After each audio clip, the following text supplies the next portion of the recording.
see.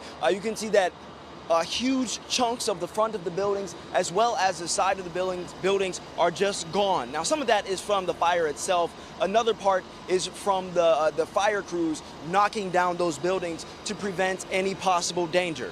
Now, the Rochester Assistant Fire Chief says the fire destroyed these 2 buildings and is responsible for the injuries of 3 of his own. Rochester Assistant Fire Chief Mike Mamone says the call came in around 2:30 Thursday morning on Brighton Avenue.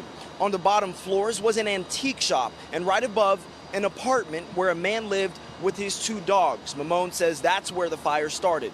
Crews used drones to locate hotspots from above and attack the areas that could spark again throughout the duration of this fire.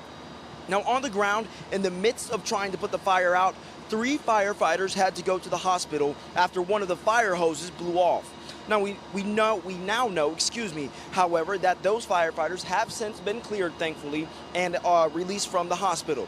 Now, in the meantime, Mamone says the buildings are a safety issue. He refused to send firefighters inside for fear of a collapse, and he says that the buildings will be torn down. We do have a collapse zone. The guys all been instructed where to go and how far to stay back. We'll keep an eye on that and throughout the morning, and we'll be here quite a bit, putting a lot of water on it.